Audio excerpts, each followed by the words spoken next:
हाय दोस्तों, आपका स्वागत है हमारे यूट्यूब चैनल पर। हमने प्रीवियस वीडियो में ट्री डेटा स्ट्रक्चर क्या होता है, उसके यूजेस क्या होते हैं, उसके स्ट्रक्चर क्या होते हैं, हमने ये सब कवर कर चुका है। आज के वीडियो में हम लोग बाइनरी ट्री को देखेंगे और इसके कुछ स्ट्रक्चर देखेंगे। तो हमारा पहला पॉइंट है, और node can have at most two child. मतलब जो हमारा ट्री डेटा स्ट्रक्चर रहेगा, ट्री डेटा स्ट्रक्चर में एक नोड के ज्यादा से ज्यादा दो चाइल्ड हो सकते हैं। तो इस टाइप के डेटा स्ट्रक्चर को हम लोग क्या बोलेंगे? Binary tree data structure. कुछ एग्जांपल देख लेते हैं। अब ये देखिए, ये बाइनरी ट्री के कुछ एग्जांपल है। तो पहला देखिए, ये नोड है, हमारा रूट नोड है, इसके दो चाइल्ड है, दो से ज्यादा नहीं है, दो है। एक भी हो सकता है, दो भी हो सकता है, जीरो भी हो सकता है। तो अब यहां देखिए, एक रूट नोड के दो चाइल्ड है। अब ये इंटरनल नोड है, इस इंटरनल नोड के कितने हैं? एक चाइल्ड है, जिसको हम लोग लीफ नोड बोलते हैं। तो ये हाइट कितना है? 0 1 2, इसकी हाइट 2 है। अब इसका देखिए, अब ये रूट नोड के एक इंटरनल नोड है और इस इंटरनल नोड के दो लीफ नोड है। तो मतलब इसका ज्यादा ज्यादा कितना? दो ही चाइल्ड हो रहा है, दो से ज्यादा नहीं हो रहा। तो ये बाइनरी ट्री है। अभी इसका देख लीजिए, इसके दो चाइल्ड, अब दोनों के एक एक चाइल्ड, तो ये भी हमारा बाइनरी ट्री है। अब इसको देख लेते हैं, हमारे रूट नोड के दो चाइल्ड और एक इंटरनल नोड के दो चाइल्ड और दूसरे इंटरनल नोड का एक चाइल्ड, तो ये भी हाइट 2 ही है।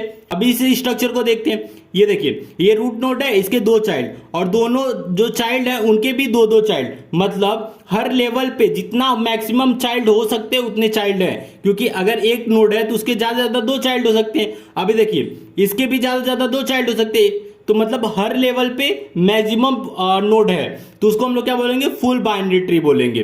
सपोज अगर ये नहीं होता, ये स्ट्रक्चर, ये दो चाइल्ड है नहीं होता, तो भी ये फुल बाइनरी ट्री होता। आगे की वीडियो में हम लोग देखने वाले फुल बाइनरी ट्री क्या होता है। अब ये देखिए, लेफ्ट स्क्यूड बाइनरी ट्री, ये कैसा होता है? ये भी बाइनरी ट्री है। कैसे? क्योंकि हर लेवल पे देखिए एक एक नोड है। क्यों? क्योंकि बाइनरी ट्री क्या बोलता है कि उसके ज्यादा से ज्यादा दो ही चाइल्ड हो सकते हैं, दो से ज्यादा नहीं हो सकते, मतलब एक हो सकते हैं। तो पहले जो रूट नोड है उसका एक चाइल्ड है, तो ये इंटरनल नोड हुआ। अब इस इंटरनल नोड के एक चाइल्ड है, मतलब ये लीफ नोड हो गया।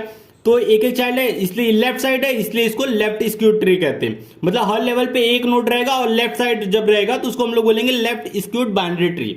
अब सेम इसी तरह राइट में रहेगा तो राइट स्क्यूड बाइनरी ट्री। अब अगर समझ लीजिए जो हमारा नोड है, ना लेफ्ट है ना राइट है, दोनों मिक्स है, मतलब टेढ़ा मेढ़ा है, तो उसको हम लोग बोलेंगे पैथोलॉजिकल ट्री। तो ये इसको भी बाइनरी ट्री कहेंगे। ये सारे एग्जांपल बाइनरी ट्री के एग्जांपल हैं।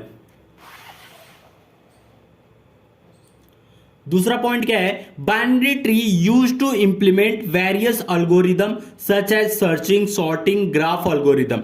ये जो बाइनरी ट्री है इसका यूज क्या होता है? सर्चिंग में होता है, किसी एलिमेंट को सर्च करना है हमारे ट्री में, ट्री डेटा स्ट्रक्चर में, तो वहां हम लोग बाइनरी ट्री का यूज करते हैं। शॉर्टिंग में, शॉर्टिंग का मतलब जैसे आप कभी कॉन्टेक्ट में ए नाम से सर्च करते हो तो डायरेक्ट ए पे क्लिक करते हो तो ए से जितने कॉन्टेक्ट रहेंगे आपके सारे आ जाते हैं, तो उसे हम लोग शॉर्टिंग बोलेंगे। And graph algorithm, graph algorithm में कैसा होता है? जैसे कि अगर आप फेसबुक चलाते हैं, फेसबुक में आपके फ्रेंड के फ्रेंड ऑटोमेटिकली आपके फ्रेंड लिस्ट में आ जाते हैं, तो वो सारा इंप्लीमेंट होता है ग्राफ अल्गोरिदम से।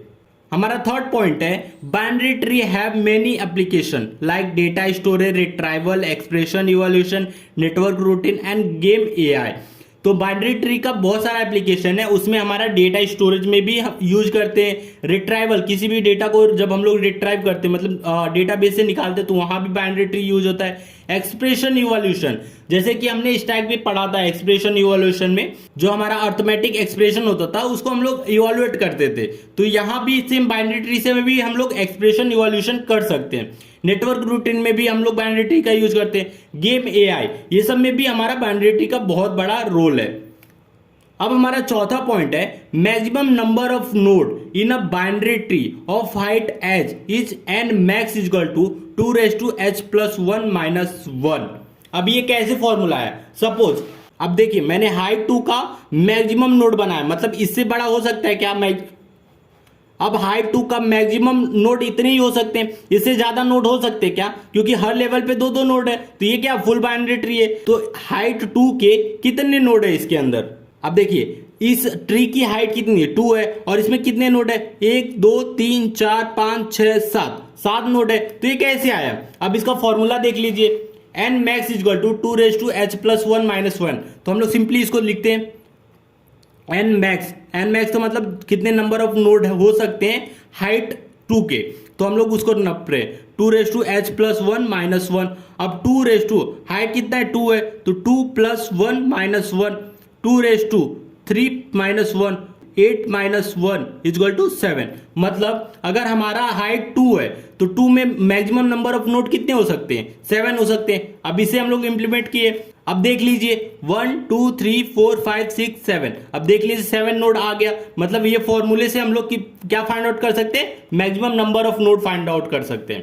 पांचवा पॉइंट है हमारा minimum number of node in a binary tree of height h is n minimum = h+1। तो मिनिमम नंबर ऑफ नोड कितने हो सकते हैं बाइनरी ट्री में, वो देख लेते हैं। अब देखिए सबसे मिनिमम नंबर ऑफ नोड तो हमारा स्क्यूड ट्री है, क्योंकि हर लेवल पे एक एक नोड ही हो सकता है। अगर हाइट 2 में कितने नोड हो सकते हैं 1 2 3, मतलब हमारा जो हाइट रहेगा उसमें +1 कर देंगे तो हमें क्या मिल जाएगा minimum number of node binary tree का।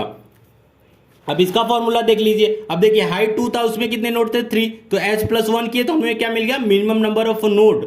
वीडियो अच्छा लगा तो प्लीज वीडियो को लाइक और हमारे चैनल को सब्सक्राइब कीजिए।